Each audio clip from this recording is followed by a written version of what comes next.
J'ai l'impression qu'il y a plus de francophones que d'anglophones, donc je vais présider en français. Nous allons être brefs. Chacun a 15 minutes. Tout le monde va respecter les délais. Et puis on aura un moment pour la discussion à la fin. Donc on va commencer tout de suite avec la première présentation. C'est de Hassan Zouaoui du Maroc. Et le titre c'est « Le printemps arabe et la spécificité de la transition politico-institutionnelle au Maroc ». Professeur Zouaoui, tfadal. Merci, Monsieur le Président. Ça fait plaisir, Mesdames et Messieurs, d'être parmi vous aujourd'hui pour aborder une question d'actualité, le printemps arabe.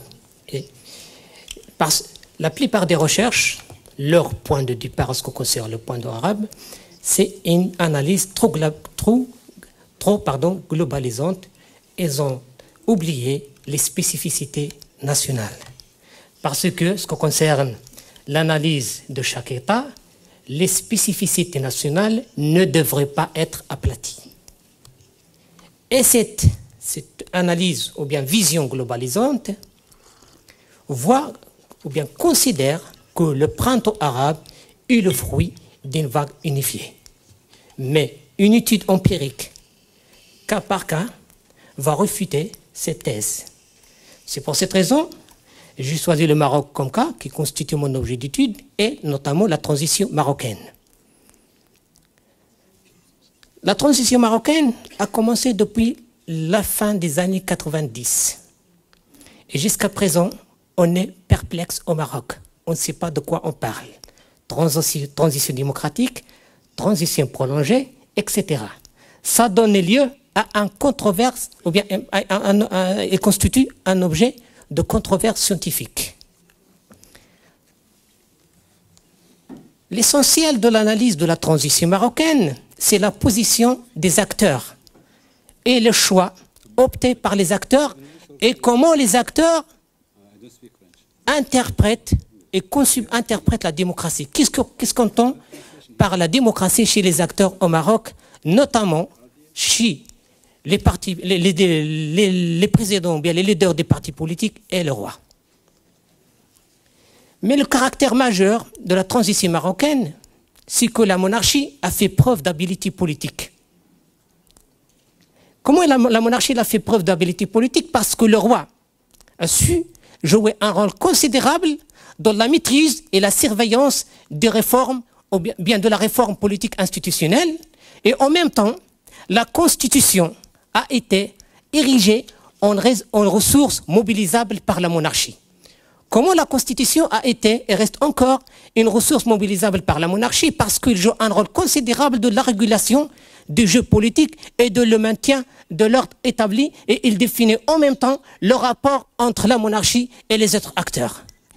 La Constitution, depuis la première Constitution de 1962, est une ressource principale et mobilisable par la monarchie.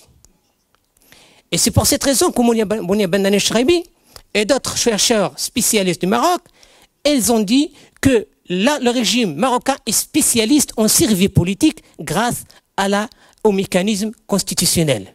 C'est pour cette raison, pour analyser la transition marocaine, on doit focaliser l'attention principalement sur la fonction politique remplie par la réforme constitutionnelle. C'est-à-dire comment une constitution fait objet d'usage politique par les acteurs. On voit par exemple la constitution de 1996 a permis un rapprochement politique entre la monarchie et l'opposition, à l'époque les partis de la Côte-là. Revenons à la dernière réforme constitutionnelle de 2011. Elle a permis à la monarchie de garder sa position hégémonique tout en donnant l'impression qu'un changement existe. C'est vrai, un changement existe, mais un changement contrôlé, sous la surveillance de la monarchie. Un changement émane ou bien découle de ce qu'on appelle la prudence politique, ou bien ce qu'on appelle dans l'analyse stratégique la gestion des zones d'incertitude. L'attention de la monarchie marocaine est focalisée principalement sur ce qui ne doit pas être objet de changement. C'est pour cela la fabrication royale de la Constitution toujours reste entre les mains de la monarchie, c'est-à-dire le monopole monarchique de la production des normes constitutionnelles. Pourquoi? Parce que la mise en place d'une assemblée constituante est créatrice d'une légitimité nouvelle conquérante de celle de la monarchie. C'est pour cette raison, si on voit un changement dans les modes de fabrication de la Constitution, ça reste un changement relatif, pas un changement absolu, c'est-à-dire c'est toujours la monarchie qui guide et contrôle le changement constitutionnel. Alors, donc, je commence par l'élément constitutionnel, par la réforme constitutionnelle de 2011. Certes, cette réforme a apporté des changements considérables à plusieurs niveaux. Niveau d'équilibre entre les pouvoirs, niveau d'introduction de liberté et de droits, etc. Mais revenons à l'essentiel, ce qui concerne notre étude ici, ou bien mon intervention, le rapport entre la monarchie en tant qu'institution et le gouvernement. C'est vrai, on a changé le nom de Premier ministre par le chef de gouvernement, on a constitutionnalisé le conseil de gouvernement, on a élargi relativement le domaine d'intervention des chefs de gouvernement, mais le roi reste et demeure le pôle essentiel de l'exécutif. Regardons par exemple l'article 49 de la Constitution marocaine.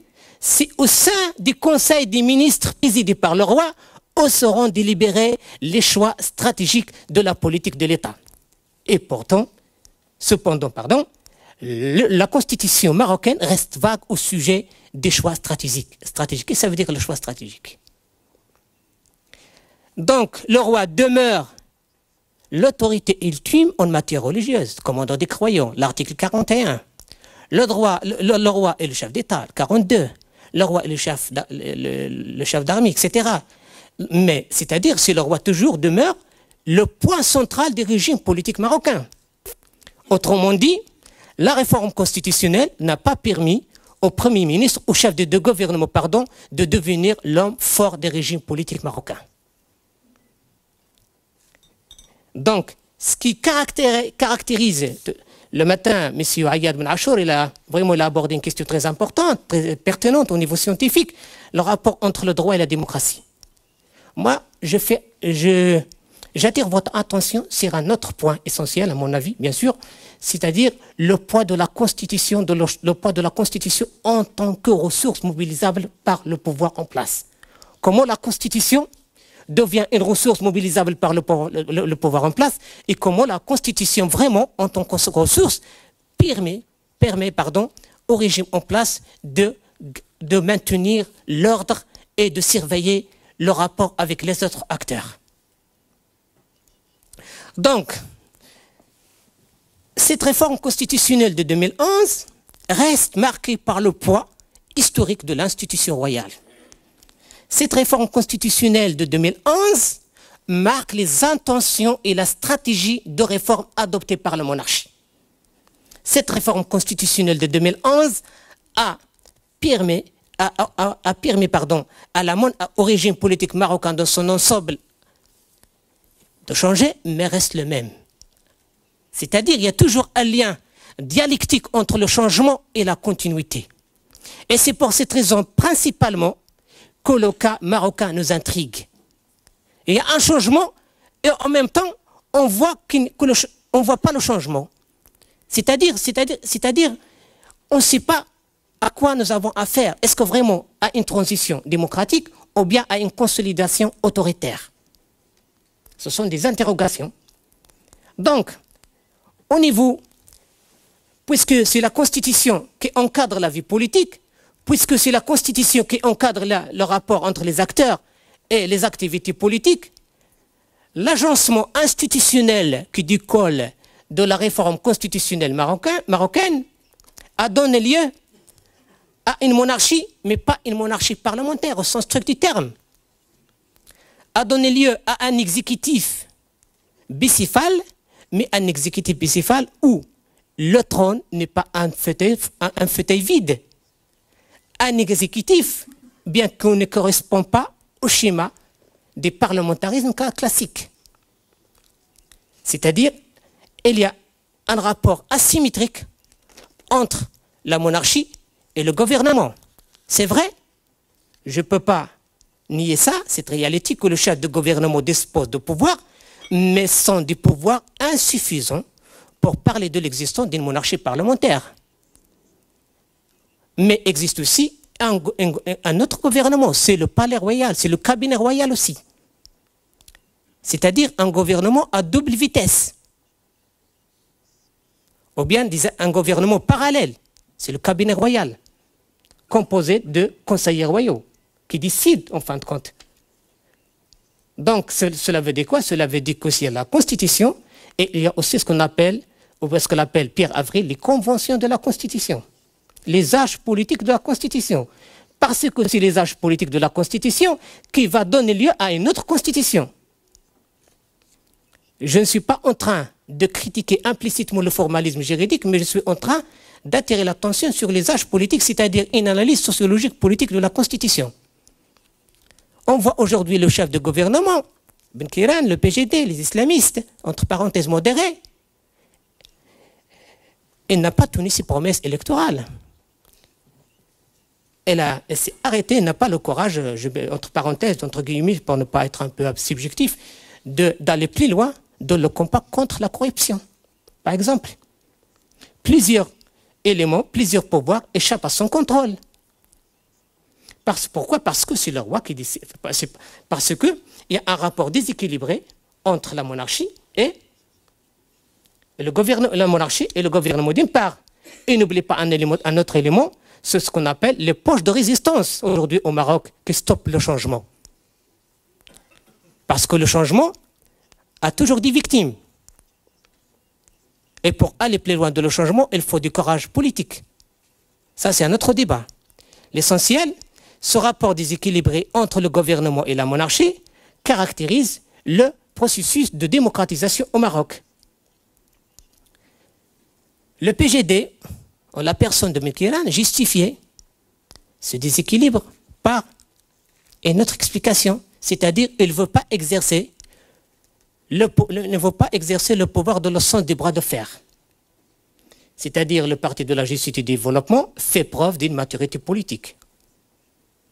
Il s'oppose en défenseur de l'ordre établi. Et ce qui est étonnant, et ce qui est pertinent au niveau scientifique, c'est une analyse consacrée au pragmatisme politique des islamistes. Comment les islamistes modérés font de la politique. Donc cette alternance reste marquée par la réforme constitutionnelle 2011. Elle a donné lieu à un rapport, comme j'ai dit tout à l'heure, déséquilibré entre la monarchie en tant qu'institution centrale du régime politique marocain et le gouvernement. Donc, le troisième élément, pour finir mon intervention, la transition marocaine est-il pendulaire ou démocratique? Personnellement, je pense que c'est une transition pendulaire, déchirée entre le changement et la continuité. Un changement, les limites du changement, la nature des étapes franchies attestent d'une difficulté de la mise en place de la transition démocratique au Maroc. Pour parler de la transition marocaine, il faut rester prudent et doté d'une vigilance épistémologique pour conceptualiser la transition marocaine. Et en même temps, le chercheur en sciences politiques doit débarrasser des prénotions et des préjugés. Et surtout, d'autant plus que la transition, en tant que terme, fait partie d'un usage politique par les acteurs. Chacun d'eux, par sa position politique et idéologique, a tenté de donner une autre conception de la transition. Donc la transition marocaine, à mon sens bien sûr, ça reste toujours une transition pendulaire, une transition loin d'être encore démocratique, mais n'est pas aussi autoritaire. C'est pour cette raison que je situais mes analyses à mi-chemin, ni pessimiste ni optimiste. Pourquoi? Pour la simple raison que les données empiriques qui constituent la base de mes recherches m'avertissent dans le sens que je dois être prudent, vigilant au niveau de l'usage du terme de la transition. Alors, je finis mon intervention par... D'accord, ok. Merci. Il me reste 1 minute. Je finis mon intervention par un constat essentiel. Pour ce qui concerne la spécificité ou bien pour analyser le printemps arabe au regard de la spécificité de chaque pays, on doit faire attention à la généralisation abusive. On doit faire attention à la généralisation abusive pour la simple raison que le Maroc n'est pas l'Algérie, n'est pas la Tunisie, ainsi de suite. On ne doit pas tomber dans le jugement de valeur. On ne doit pas partir de l'analyse pour donner naissance à un phénomène ou bien à un changement qui n'existe pas. On doit être prudent à l'usage de la notion de la transition et je vous remercie de votre attention, mesdames et messieurs.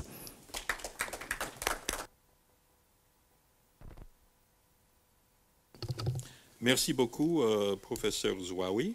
Et maintenant, nous avons une présentation par Hedia Yahyaoui de l'Algérie, qui va présenter sur, et j'ai le titre en anglais ici, The Electoral Mechanism and the Implementation of the Democratic Transition in the Arab Spring Region. Le mécanisme électoral et la réalisation de la transition démocratique dans la région du printemps arabe. Oui, merci Monsieur le Président. C'est la concrétisation et non la réalisation. Okay. بسم الله الرحمن الرحيم به أمنا وبه نستعين صلاتي على المصطفى ومن تبعه واقتفى من لم يشكر الناس لم يشكر الله. شكرا للمركز على هذه الاستضافة الكريمة. تحية خاصة لدينامو التواصل منسقة البحوث السيدة هند غريبي. بالنسبة للورقة البحثية التي اشتغلت عليها في هذه المناسبة العلمية وهي موسومة بالآلية الانتخابية ودورها في تجسيد وإحلال الديمقراطية في أنظمة ما بعد الربيع العربي في المنطقة العربية. منهج دراسة الحالة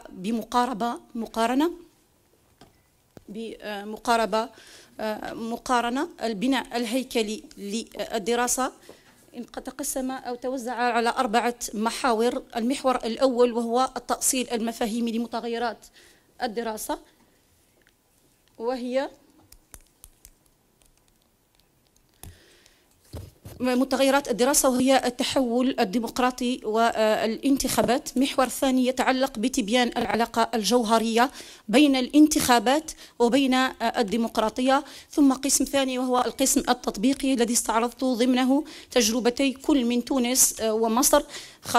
خلصت في نهايته بنوع من الربط المقارن بين التجربتين. طبعا تضمنت الدراسة خاتمة بنتائج وتوصيات استسمح الأساتذة الأفاضل في الاستغناء عن محور التأصيل المفاهيمي لو كادر كونسيبتويل لأنه من المفروض أن كل مساهم كريم معنا لديه فكرة أو يفترض فيه الاطلاع على الموضوع. المحور الثاني المتعلق بتبيان العلاقة بين الانتخابات والديمقراطية لخصته بجملة بسيطة أنه لا ديمقراطية دون انتخابات وكل حكم شرعي دون انتخابات عد من قبيل الانقلاب. فالانتخابات تولد من رحم الصندوق تنجب مولودا اسمه التداول على السلطة. أعرج مباشرة إلى استعراض النماذج. أولا التجربة التونسية.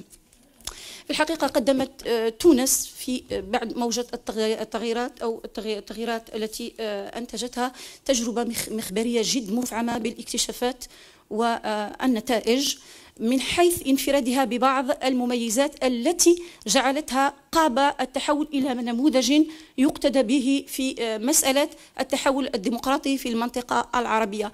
عرفت تونس عدة محطات انتخابية منظمة. طبعا انتخابات أولا المجلس التأسيسي استبطنت سياقا عاما ملامحه الأساسية أولا حكم هيئات بحكم أن مداخلة ذات بعد سياسي حكم هيئات مؤقتة دستورية مؤقتة شرعية وهي إطار مؤسسات دولتي مؤقت وهو المجلس التأسيسي والحكومة بأطوارها الثلاثة وصولا إلى حكومة ترويكا. أيضا طبعا سقوط النظام الحاكم، تعزيز المنظومة القانونية بجملة من النصوص، قانون الأحزاب، قانون الانتخابات، حرية الإعلام، نظام الكوطة بالمناصفة وغيرها من القوانين التي عضدت عملية التحول في تونس. أولا تجربة المجلس التأسيسي أو انتخابات المجلس التأسيسي التي جرت في 23 أكتوبر 2011. مجلس تأسيسي هيئة دستورية عدد أعضائها 217 ترشح لعضويتها 1600 مترشح، فاز بها حزب النهضة تمثيلا للتيار الإسلامي بنسبة 90 مقعد أي 35% من تشكيلة المجلس. ثم تلاه حزب المؤتمر من أجل الجمهورية ب30 مقعد. لاحظوا هنا الفارق الساحق بين التيار الإسلامي ومن تلاه في الترتيب، يعني على سبيل الترتيب. السؤال السياسي أو الإشكال السياسي الممكن استثارته في هذا القوس، هل تعد هذه النتيجة في هذه القراءة السياسية أي فوز حزب النهضة، فوز التيار الإسلامي، تعبيرا فعلا عن انبثاق ذهنية جديدة لدى الناخب التونسي، يعني بقناعات جديدة في هذا الظرف القياسي لعمر التحول. الانتخابات جرت في أكتوبر 2011، ثورة الياسمين أو ثورة الكرامة كانت في جانفي 2011، يعني même pas une année. Donc c'est-à-dire ça nous pousse à poser une certaine question. أعتقد أيديوغرافيا أن الإجابة على هذا السؤال تكمن في أن هذا الانتخاب اعتمد سياسيا على فكرة أساسية مفادها المقابل الإلغائي للآخر أو دحض أو قتل المنافس، فكرة أساسها الانتقام من النظام السابق وليس النضال في إطار المذهب الإسلامي أو اقتناع بمبادئ الإسلامية، لأنه في الحقيقة المجتمع التونسي لا يحتاج إلى تذكير بأسلمته أو مبادئ أو ظهور تيار إسلامي جارف بهذا الشكل للحصول على هكذا مؤسسة دستورية. طبعا اتسم المشهد السياسي في هذه المناسبة الانتخابية بتقطيب ثنائي بين التيار الديني وما سمي بين ظفرين التيار العلماني. هنا أيضا نطرح تساؤل على مصطلح العلمانية في هذا المشهد السياسي. هل معنى هذا أن تونس كانت دولة لا تصنف الإسلام ضمن مصادر تشريعها، أو أن إسلامها إسلام سياسي، إسلام شكلي فقط؟ أما المناسبة الانتخابية الثانية في عجالة وفي اقتضاب هي الانتخابات التشريعية. في الحقيقة أنه سياق الانتخابات التشريعية التي جرت في 26 جانفي، لا، الانتخابات التشريعية التي كانت في أكتوبر في الثلاثي الأخير من سنة 2014 استبطنت سياقا سياسيا ميزته ظاهرة أو هاجس أمني خطير ملأ المخيال السياسي والمزاج الانتخابي بشكل عام، إذ برزت ظاهرة لسوء الحظ مسألة الاغتيالات السياسية.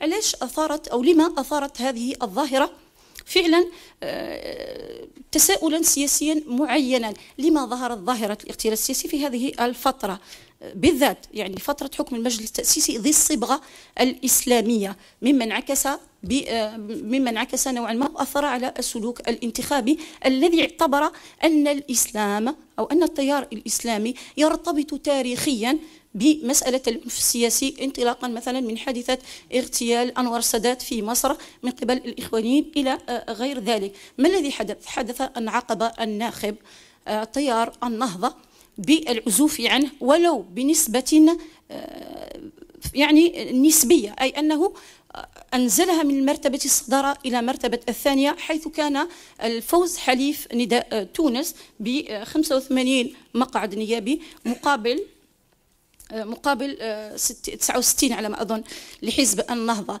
التفسير السياسي أو الدلالة السياسية لهذه النتيجة لهذه المناسبة الانتخابية بالضبط تقوم على فكرة الإنذار والعقاب، السلوك الانتخابي والناخب التونسي بقدر ما عاقب التيار الإسلامي لسببين أساسيين، هما أولا مسألة العنف وبعض الضجة وبعض سوء التسيير في المجلس التأسيسي، وأيضا الفشل أو استهلاك تكلفة زمنية طويلة في إنتاج دستور توافقي.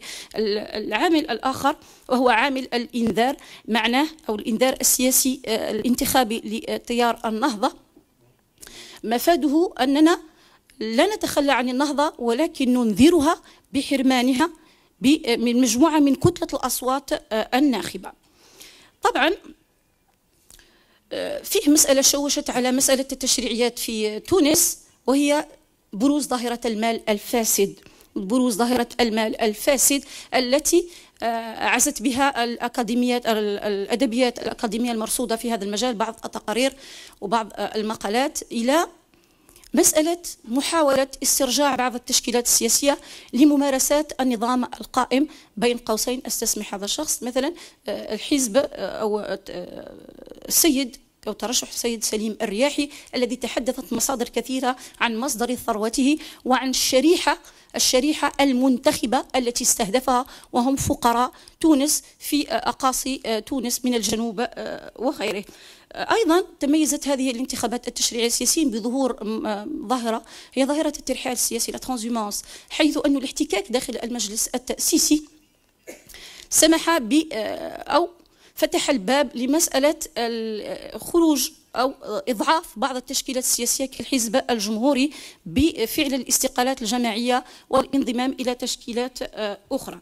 بالنسبة للانتخابات التشريعية حتى لا يسلط علي سيف الوقت، الانتخابات الرئاسية تقدم لها 13 مترشح أثفلت الماكينة الانتخابية منهم اللجنة الهيئة العليا للانتخابات 5 مرشحين، أهمهما هم السيد منصف المرزوقي والسيد الباجي قايد السبسي. القراءة السياسية لنتائج الانتخابات: أولا تواصل الاستقطاب الثنائي بين التيار الإسلامي وبين التيار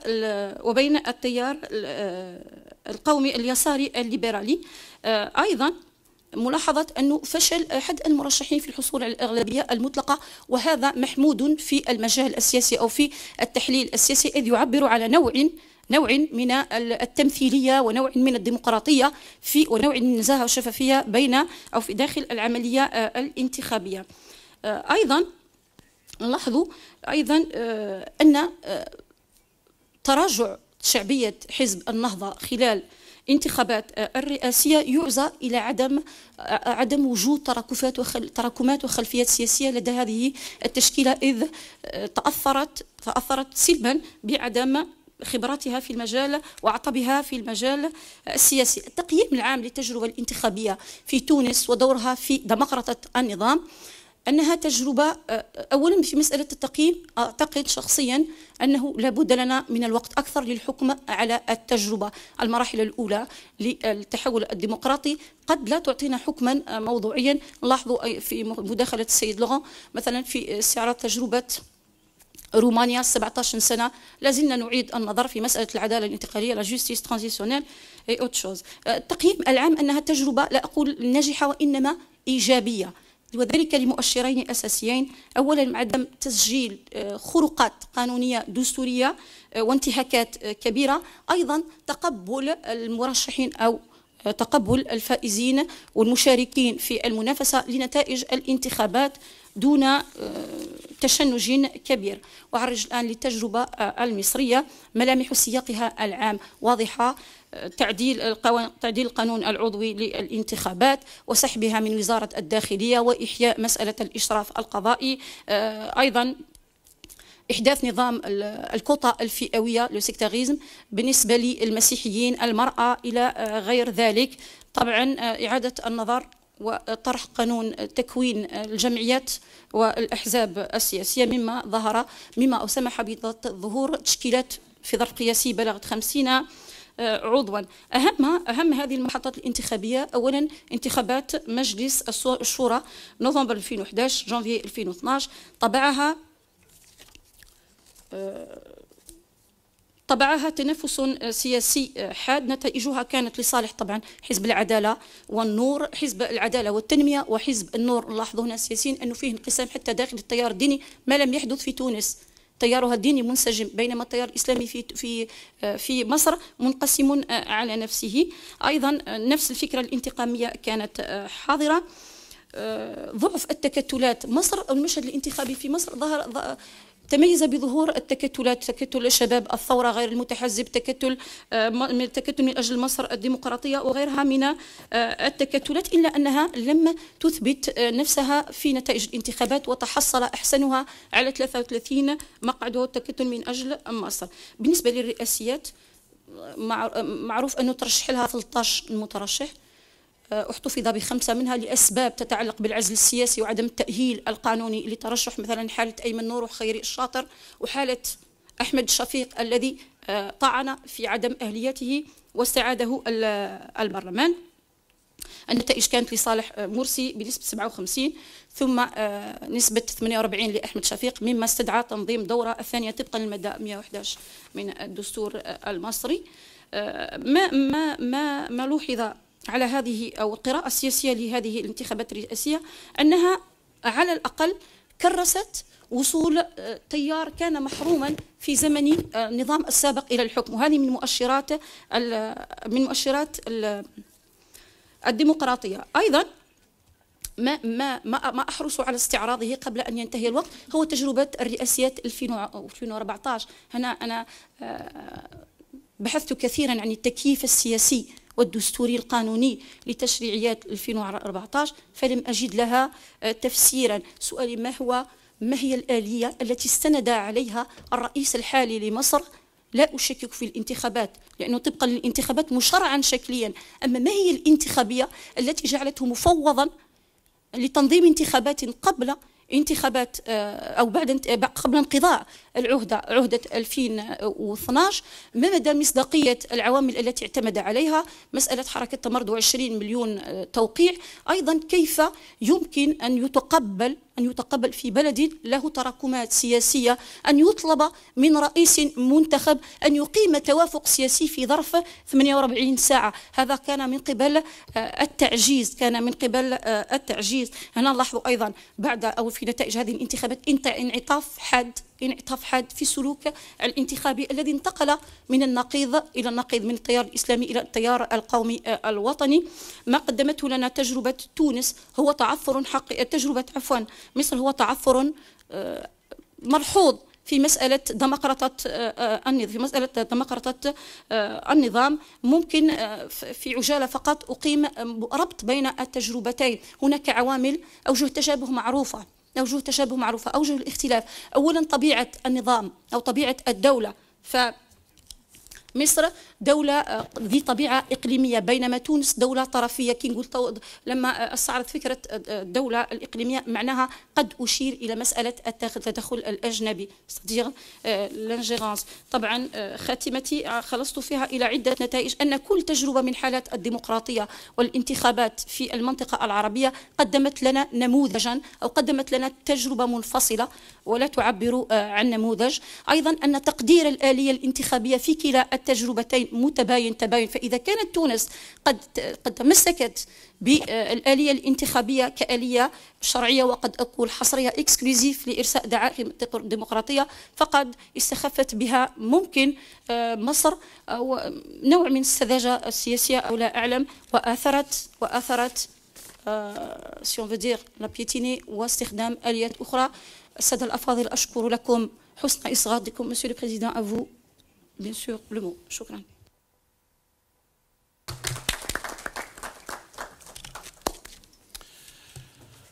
La troisième présentation, c'est par Jawed Zouari des USA. Tunisia's exceptionalism among the Arab Spring countries. Professor Zouari.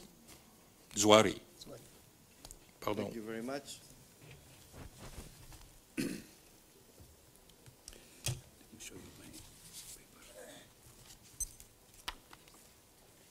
Thank you for inviting me. My presentation is a little bit similar to the previous presentation.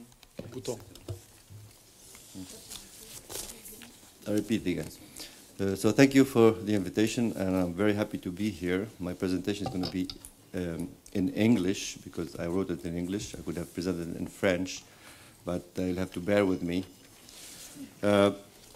It is a bit similar to the previous presentation, and I was not informed that someone else is going to present the same paper or similar paper, but that's okay. So I'm going to try to edit some of my thoughts, but I'm going to shift a little bit my focus and my talk towards the research that has been done on democracy, on democratic transition and democratic consolidation. Over the past few decades, there has been a lot of literature written on democratic transition and democratic consolidation, which are two different concepts. So we can say that during the past half century, about 90 countries have attempted to transition from dictatorship to democracy. But less than half, or 46% of these countries, transitioned safely to democracy, while 39% either achieved minimal change or reverted to autocracy after a short-lived democratic transition. The other 15% moved gradually towards democracy, and I am going to, follow my kind of idealist demeanor and argue that the democratic transition in Tunisia fits in the latter category. So, and I'm going to talk a little bit about why I am saying that. So first I'm going to try to repeat the definitions of what is meant by a democratic transition. A democratic transition is the process through which a democratic regime replaces a non-democratic regime. Very straightforward.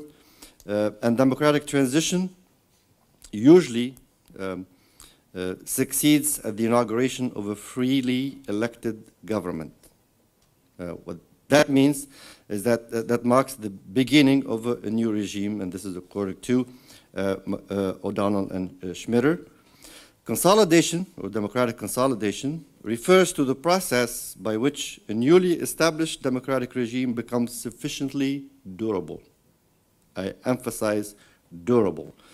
And that a return to non-democratic rule is no longer likely. It's very difficult to say what durable is in terms of time. And there are indicators of consolidation. So I'm going to focus a little bit on the consolidation. I'll return a little bit to Tunisian transition and its success, because Tunisia has succeeded in its democratic transition. Now, Tunisia is going to face the more difficult task of democratic consolidation. The first indicator of consolidation it is whether a new democratic regime survives the holding of a second election for the national executive, because usually we focus on presidential systems, but we have to remember that Tunisia moved from the presidential system to a more either bisyphilous or a more emphasis on a parliamentary system, which, by the way, is more consolidating for democracy, the parliamentary system, I believe, because there is a danger when there's a continuation of a presidential system to a return of the old regime. The second indicator is more stringent. It argues that consolidation occurs when a democratic regime survives an alternation in executive power through constitutional means. This alternation refers to an unambiguous change in the partisan character of the executive branch. So this is alternation. It's not just a second election. We're talking about another party comes to power. So there's an alternation. There is also, I mentioned the time factor, a third and last factor, which takes into account time. So research shows that consolidation occurs when a democratic regime simply survives for an appropriate period of time. Now the key is, how long is that period? And there's, Gaziorowski did an extensive quantitative research, analyzed the number of the newly emergent democracies, and came up with a number, the magic number. So you should remember this number to use it to measure or to see whether Tunisia is going to reach this time test. So Gaziorowski determined that breakdown is much likely to occur after a democratic regime has endured for 12 years. We have to wait until not only the next elections, but at least 2 elections in Tunisia to start thinking about whether Tunisia has been able to consolidate or not. And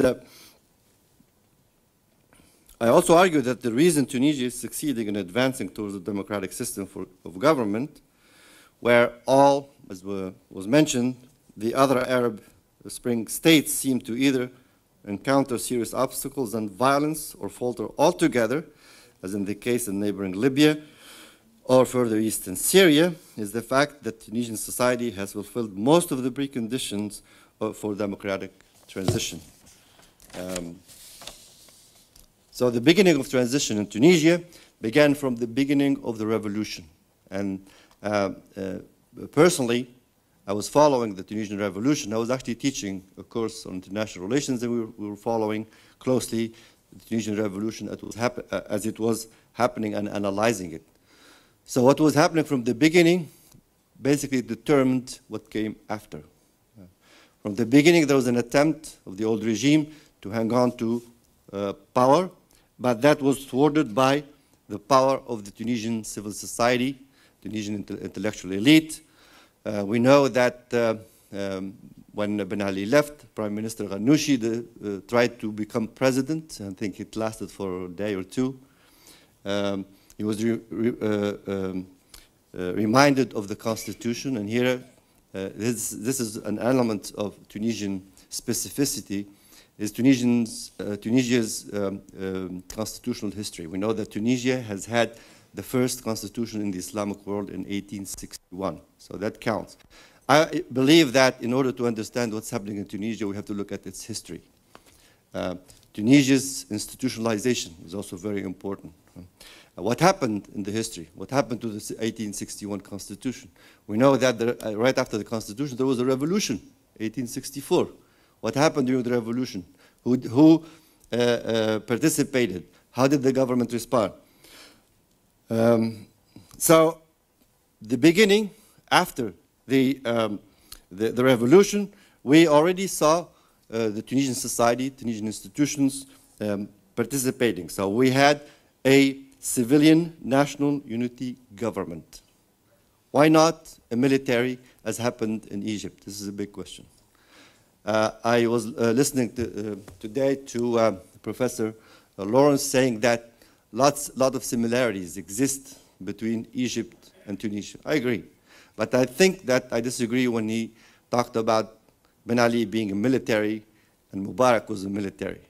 He didn't talk about Egypt's military tradition, which doesn't exist in the United States, in Tunisia. Tunisia doesn't have a tradition, a military tradition in politics. Bourguiba made sure of that. In fact, Ben Ali could not become prime minister before he took off his uniform. So Tunisia has moved away from military tradition. And also, that's also an element that's extremely important in democratic consolidation. If the state has a military that has tried power or exercise of power before, it's very difficult to transition or consolidate because the military has a veto power. We have seen that in Egypt, we've seen it in Algeria, and many other states in Latin America. So we have a civilian national unity government. That's very extremely important. And we also, this morning we mentioned how Tunisians continue to be involved.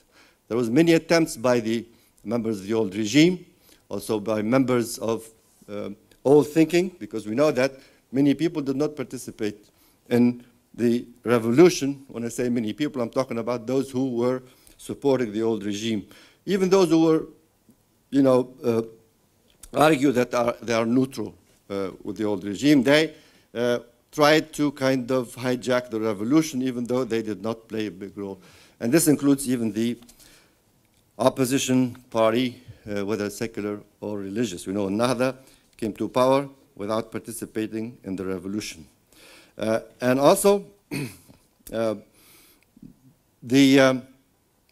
were the results of the first election. So Tunisia was able to not really muddle through the beginning of the transition, but a lot of participation from civil society, a lot of pressure, and response. The government was responding. There are other places where you put the pressure on the government and the government actually reverts to old habits, and maybe the regime goes back. But we saw that the first government of Ghannouchi responded. And then even the government of Baji Qaid al-Sibsi responded. So that became certain kind of habituation of becoming responding to people's demands. So the first test, we had elections. And the elections were successful. And the reason for that, let me track back a little bit. One of the reasons Tunisia succeeded in the first steps of government transition is I believe that Tunisia is institutionalized compared to Libya. I believe that Libya's problem, main central problem, is its deinstitutionalization. Gaddafi replicated the Italian model. The Italians got the Libyan state. And Gaddafi believed that in order to continue to rule for decades, he had to keep the state absent. So it was that's not the case in Tunisia. Bourguiba was a social and political engineer, and he was pretty methodic. He used elites, and he was successful. So even though some argue that Bourguiba was not democratic, etc., he takes the credit for a lot of things that he's done. The other thing that makes Tunisia a first-rate candidate for consolidation, its ability for compromise. We have seen that when things didn't go very well in the transition, there were assassinations that were mentioned. The political parties responded, the civil society responded, but also civic organizations responded. And Tunisia has some of the best civic organizations in the developing world. We talk about the union, the Tunisian Union, UTT, it's known even in the United States. We also have other organizations. We have what's called the Quartet, which saved the day for Tunisia for a period of time. Without the Quartet, Tunisia was kind of flirting with disaster and maybe with a little bit of violence. The second test, the second general elections that was talked about this morning, was very successful. So we have an elected president, but also an elected parliament. And I see that my time is up, so I will actually say that despite all the difficulties during the transition, Tunisians learned how to compromise. They learned by doing, by being active, by participating, and I believe they will continue to do so. And I'll stop that, and you can get more of my ideas in my paper. Thank you.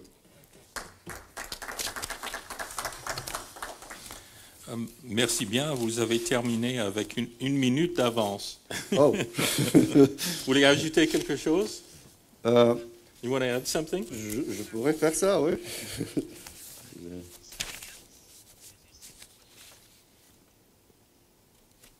Non. No, I think, OK. I think Alors, on va passer donc à la quatrième présentation, qui n'est pas celui qui est écrit dans le programme. C'est plutôt une présentation qui a été programmée pour samedi matin. C'est une présentation par Zahi Moghrabi et Najib Hassadi. Najib Hassadi va présenter. Ce sont des Libyens.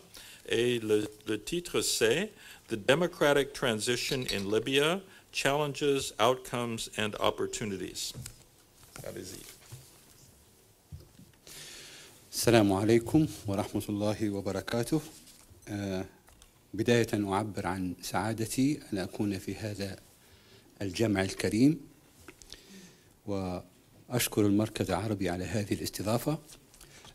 ورقتي حول التحول الديمقراطي في ليبيا، وتعلمون أن المشهد الليبي مركب وغاية في التعقيد، وتفكيكه يلزمنا بتحليل العديد من الديناميات والعوامل المؤثرة. نحن على عتبة، أو على أقل تقدير نحن نأمل أن نكون على عتبة تغيير منظومة قيمية.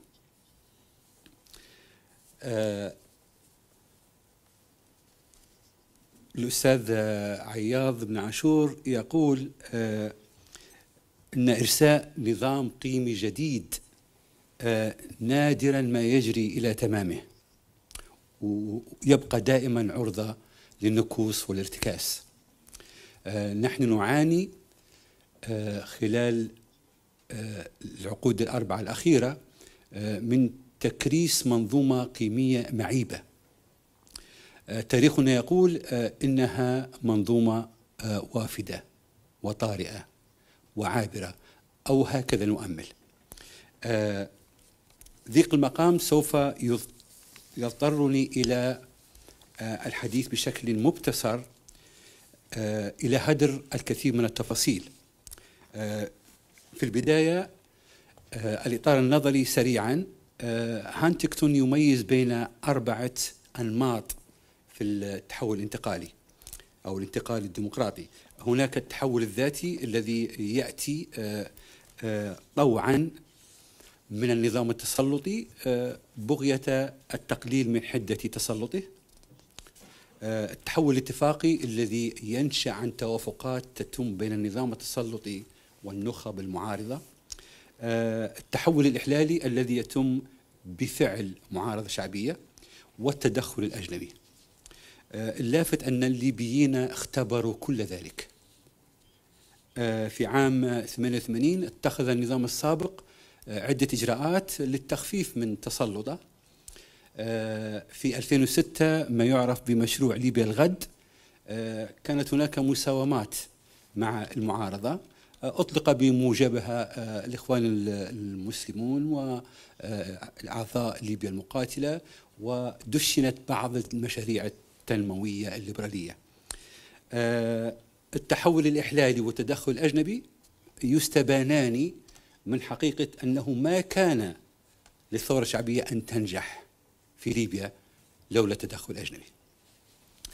العوامل أو التحديات، لا أقول العوائق، التحديات التي تواجه التحول الديمقراطي في ليبيا تشمل الثقافة السياسية الشائعة، ضعف مؤسسات الدولة، وهن المؤسسة العسكرية، تردي الأوضاع الاقتصادية، تمزق النسيج الاجتماعي، هشاشة المجتمع المدني، وأيضا التدخل الأجنبي.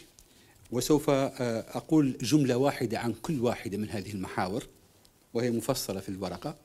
الثقافة السياسية الشائعة سيطرة النظام السابق، أيديولوجيا طوبوية تعد بفراديس أرضية بحلول نهائية لمشاكل البشرية. ارتبطت هذه الوعود بطاغية تولى نظام حكم أمني اتخذ موقفا إصرائيا من كل النخب الثقافية باستثناء التي دارت في فلكه، وكانت النتيجة وعيا سياسيا شائعا بامتياز. بعد الثورة تدافعت الرؤى في بيئة لم تكن حاضنة لثقافة الحوار ولا لقيمه، وما لبث العنف حتى أصبح وسيلة لفرض التوجهات، وما فتئت تهم التكفير والتخوين ترمى في وجه كل مخالف. ضعف مؤسسات الدولة. طبيعي أن نجاح أي تجربة ديمقراطية يرتهن أساسا لوجود قيادات سياسية كفءة تتبنى الديمقراطية خيارا وتعهدا وطنيا. فشلت للأسف المجالس التشريعية والحكومات المتعاقبة في وضع حلول لتحريك عجلة الاقتصاد، في البدء في بناء الجيش، في معالجة مشاكل المركزية إلى آخره. وكل ذلك أثر سلبا على ثقة المواطنين في هذه المؤسسات. أيضا كان هناك تشكيل في الشرعية بمختلف صنوفها، الجغرافية والسياسية والدستورية كلها تم التشكيك فيها. وهن المؤسسة العسكرية. ارتكز مفهوم الأمن في النظام السابق على حماية النظام. تم تحييد المؤسسة العسكرية، حل محلها ميليشيات تدافع عن النظام. هذه القوات البديلة أدت شراستها في محاولة إخماد الثورة وفشلها إلى انتشار السلاح وزعزعة الأمن. تردي الأوضاع الاقتصادية، تعلمون جميعا أن الاقتصاد الليبي اقتصاد ريعي، النفط هو المورد الوحيد أو أقله الأساسي. سيطرت على الدولة الليبية أو سيطرت الدولة على الثروة الاقتصادية والنشاط الاقتصادي والتوظيف العام. 75% من الليبيين موظفون في الدولة يتقاضون مرتبات. بعد الثورة أصبحت الآليات الاقتصادية طبعا بسبب عجز الدولة عن فرض الرقابة أكثر عشوائية وتخبطا، فيما أصيبت بعض المناطق بالعطالة التامة. تمزق النسيج الاجتماعي، هناك انقسامات نخبوية حدثت على المشهد السياسي. هذه الانقسامات أثارت فتنا من رقدة عدمها، يشهد على ذلك تلكؤ الأطراف المتنازعة في الجلوس على طاولة الحوار، مقاطعة الأمازيغ لانتخابات الهيئة التأسيسية، شيوع ظاهرة التخوين المناطقي والقتل على الهوية. بطبيعة الحال كل ذلك يعني الانفلات الأمني دائما يرتبط بغياب الإحساس بمعنى الحياة، فقد الإحساس، وطبيعي من يفقد معنى لحياته سوف يلتمس معنى لموته الجسدي أو المادي، ولذلك أفضت أحاسيس الإحباط إلى تبني أيديولوجيات تعد بنعيم سرمدي، إلى ممارسات هروبية كالانتحار والانكفاء عن الذات والهجرة إلى خارج الوطن. في ظل الانفلات الأمني لا يجد المرء متسعا في ضميره لقيم التسامح وقبول الآخر والعدل والمساواة، وكل هذه استحقاقات لأي تجربة ديمقراطية حقيقية. هشاشة المجتمع المدني، الأحزاب السياسية كانت محظورة في العهدين على فكرة، السابق وما قبله. النقابات والاتحادات لم تكن مستقلة، كانت تنشأ ويعاد تنظيمها وتحل بقرارات وقوانين. بعد الثورة أسكت الانفلات الأمني والتوجهات المتطرفة جميع الأصوات. لم يعد المجتمع المدني في هذه الأيام أي صوت يذكر، ولكم أن تتخيلوا كيف يكون هناك تحول ديمقراطي دون مجتمع مدني. أيضا هناك فشل في التوافق على قواعد سياسية. الأحزاب الوليدة الناشئة دون تجربة افتقرت إلى الرؤى، افتقرت إلى قواعد شعبية. كانت هناك دينامية تصارعية فيما بينها حالت دون الوصول إلى أي تسويات أو توافقات. المؤسف أن بسبب سوء أداء الأحزاب بدأت تظهر دعاوى شعبوية على مستوى القاعدة الشعبية مناوئة لفكرة الأحزاب والتعددية الحزبية، وهذا خطر حقيقي. التدخل الأجنبي طبعا غير أن شكك في وطنية الثورة عند البعض على أقل تقدير، لكن المجتمع الدولي توقف عن المساعدة بعد التحرير مباشرة، لم يقدم أي عون في مكافحة الإرهاب ولا في إعادة بناء مؤسسة الدولة والجيش تحديدا. الفقرة ما قبل الأخيرة، ما هي مآلات أو العواقب، المآلات المحتملة لهذه الاختلالات في عملية التحول الديمقراطي؟ هناك سيناريوهات عديدة، من بينها فقد الثقة في الخيار الديمقراطي والتشكيك فيه، تقسيم البلاد وهذا وارد جدا، أو انفصال بعض أقاليمها، الغزو الأجنبي أو الوصاية الأممية، وأسوأ المآلات هو طبعا الدولة الفاشلة. ويبدو أن ليبيا قد قطعت شوطا لا بأس به في طريق هذا الخيار الأخير للأسف. الآن توجد حكومتان، مجلسان تشريعيان، مجموعتان تتنازعان السلطة على المصرف المركزي وعلى مؤسسة النفط، ولا يوجد جيش وطني ولا شرطة فاعلة، بل ميليشيات تمارس الإرهاب وتنهب ما تبقى من ثروة البلاد. هناك على ذلك فرص متاحة أذكر منها الحوار الوطني، وهناك مساعي في هذا الخصوص، الدستور التوافقي، المساندة الدولية، السياسات التنموية، المجتمع المدني الفاعل. سوف أتحدث فقط عن الحوار الوطني. أكيد أنه لا سبيل لرتق ما تفتق في النسيج الاجتماعي إلا عبر الحوار. هناك محاولات جادة قطعت أشواط لا بأس بها. الدستور التوافقي أيضا الهيئة التأسيسية، وأنا أنتمي إلى مركز يتعاون بشكل لصيق معها، قطعت شوطا لا بأس به. المشكلة أن الدستور الذي يكتب إبان حرب أهلية قد يكون مجرد أحكام تنص على تداول سلطات لا سلطان لها، وتشرع لقوانين لا تنفذ، وتقر حقوقا لا تصان. أخيرا أحاول أن أجيب عن السؤال: لماذا تأخرت ليبيا عن جارتها تونس ومصر، جارتيها تونس ومصر، في طي صفحتها الانتقالية؟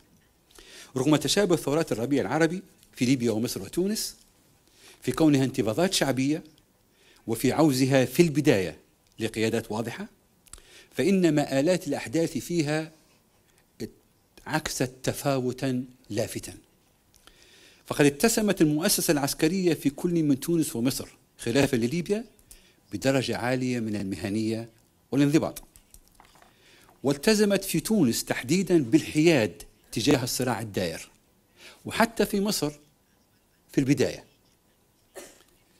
وفي حين سقط النظامان التونسي والمصري خلال أسابيع، فإن شراسة النظام الليبي في محاولة إخماد الثورة أدى إلى عسكرتها ونشوب حرب مسلحة طويلة وتدخل قوى أجنبية.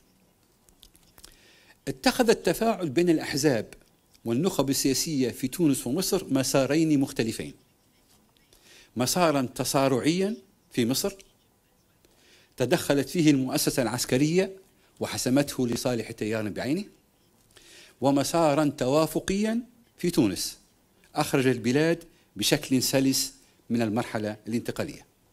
أما في ليبيا فلم يمتلك أي طرف من الأطراف القوة التي تمكنه من حسم الصراع لصالحه، ولم تكن لدى النخب السياسية الحكمة ولا البصيرة التي تمكنها من التوافق حول قواعد العملية السياسية.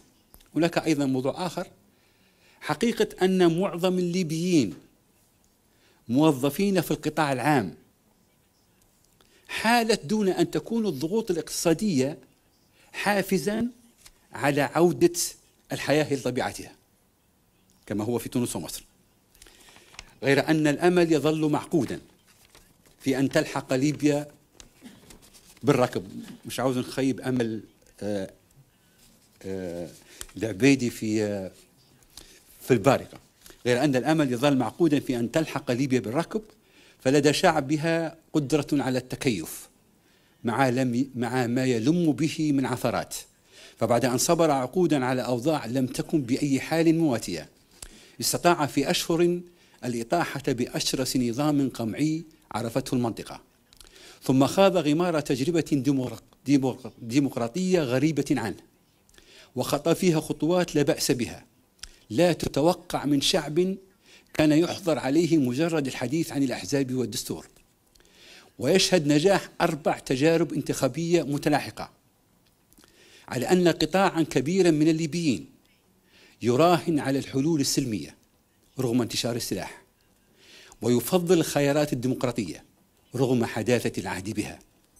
فهل يستبعد عليه أن يتكيف مع الانفلات الأمني والتطرف الديني، وأن يصبر عليهما بعض الوقت، وأن يقول في النهاية كلمة فصلا تعيد الأمور إلى نصابها: لقد رأى الشعب الليبي قباب النور بعد أن عاش دهرا في أقبية ظلام، ومبلغ الظن أنه لن يصبر طويلا على العيش ثانية في عتمات القمع والعسف والإرهاب. شكرا.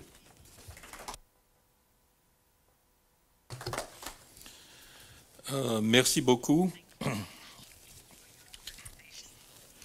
Malheureusement, les traducteurs qui ont beaucoup travaillé aujourd'hui et qui doivent être très fatigués ont presque achevé leur travail et ils ont bien mérité le droit de partir et de prendre quelque chose. On les remercie. Mais je sais que vous avez des questions et je vous invite à venir poser vos questions tête à tête avec nos panélistes. Donc maintenant, c'est la fin de la journée, sauf si vous voulez venir causer un peu avec nous. Donc on vous invite et merci bien pour votre attention. C'est la fin de la journée et vous qui avez résisté, vous avez beaucoup de mérite. Merci.